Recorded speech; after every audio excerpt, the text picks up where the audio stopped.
Hello my friends of WildRift and welcome back to another RiftGuides WildRift video. ZERI has just been released and we've already done our due diligence and checked out what you want to do with her.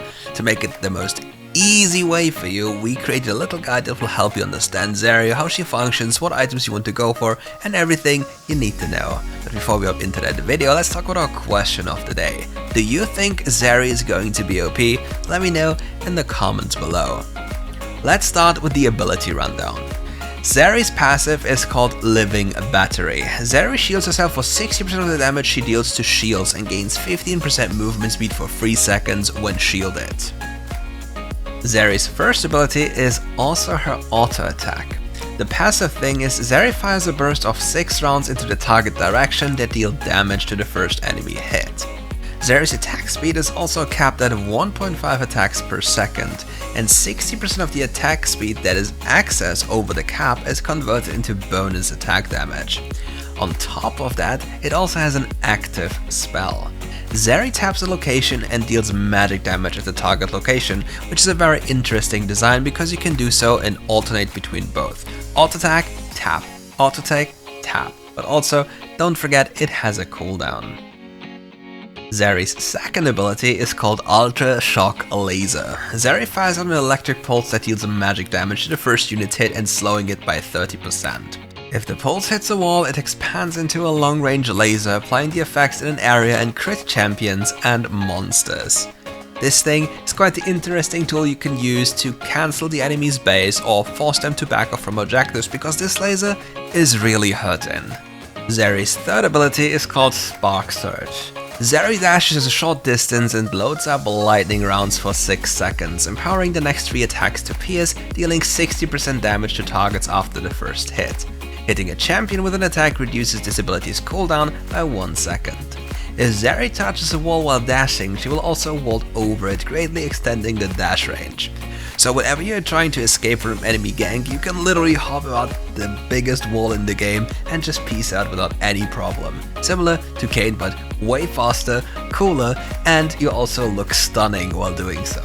Last for the abilities, we go for ZERI's ultimate ability, Lightning Crash. ZERI discharges a nova of electricity, dealing magic damage to all enemies nearby and gaining 8 stacks of overcharge for each champion hit for 10 seconds. While overcharged, ZERI gains 0.5 movement speed per stack, 25% attack speed, and 5 bonus magic damage on hit. During this time, her attack becomes a faster triple shot that chains them bonus magic damage and 16 physical damage, or rather just physical damage, to nearby enemies. Hitting an enemy champion with an attack or ability adds 1 stack of overcharge. Takedowns increase its duration by 4 seconds, so you'll have lots of fun if you get into the reset territory of just running down people on the opposing team.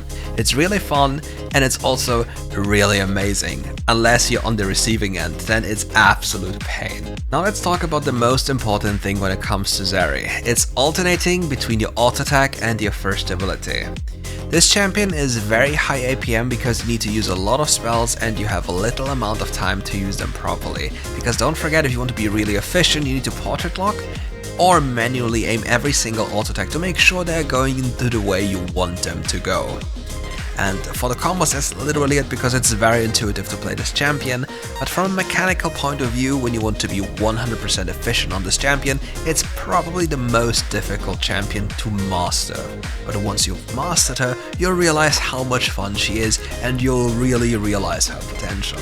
For runes, we want Lethal Tempo because it offers a lot of bonus damage and makes the early game and overall the game progress really nice to play with. For our second rune, the Domination rune, we want the Vampirism for some extra sustain. If you want lane dominance, you can go for Brutal, but I don't really advise it. Vampirism is just much more nicer on an AD carry. For a Resolve rune, you always, literally always, unless it's getting nerfed, want Bone Plating. Bone Plating is the best rune in the Resolve tree and nothing comes even close. For other champions, maybe on different lanes such as the Baron lane, Second Wind can be decent, but most of the time Bone Plating just takes the cake. Don't forget, with the bone plating change, once you get hit, the damage that triggers the bone plating is also already reduced, which for the dragon lane, let's just imagine a Karma uses her mantra first ability into your face, you'll reduce the damage of the impact, the damage of the ARI, and the damage of the auto attack or the proc of that ability as well, which is a lot of damage reduced just on level 1, potentially up to 100 already. That is beyond crazy. For our last tree, the inspiration tree, we want Nimbus Cloak, and the reason comes now. ZERI is a very low-ranged AD carry, which means she needs to get very close to the enemy. To make sure she can do this without dying on the way, she needs more movement speed. You'll get the idea from her ultimate as well, like she gets really fast. So what about combining it with a Ghost and Flash? You need more mobility to make sure you'll always stick close to the enemy champions.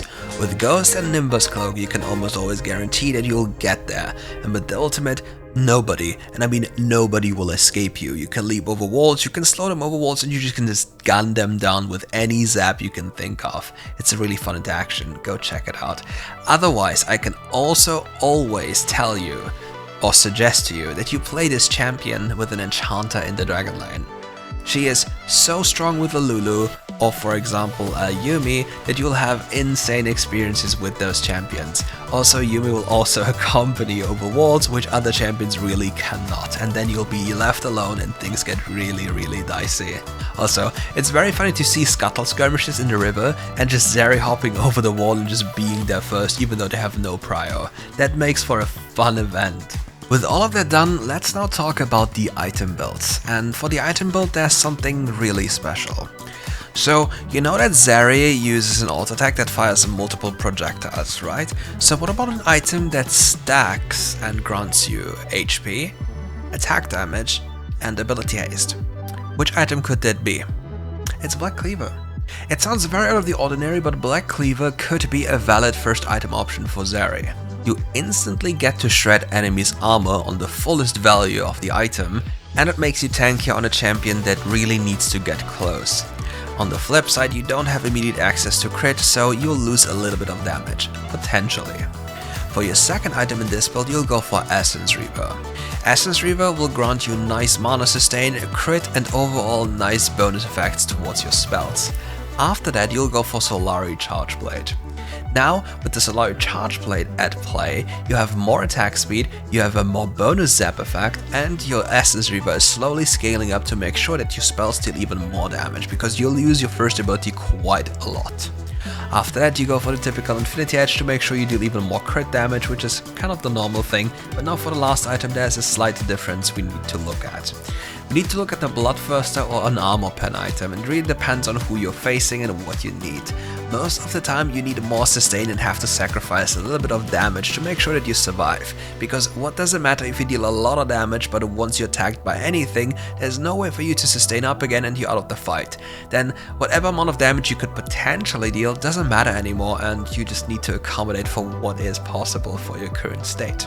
So most of the time you'll default to a Bloodthirster because it's just easier to pilot the game with.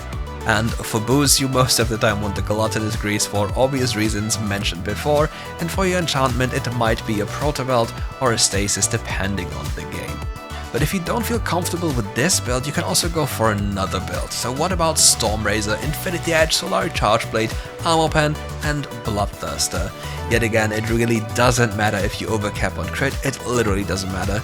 And you just want it for the stats, you want the lifesteal, and then you're a happy gamer. And that's basically it for today's video. If you liked the video, leave a like and subscribe to the channel and come back for more. See you soon.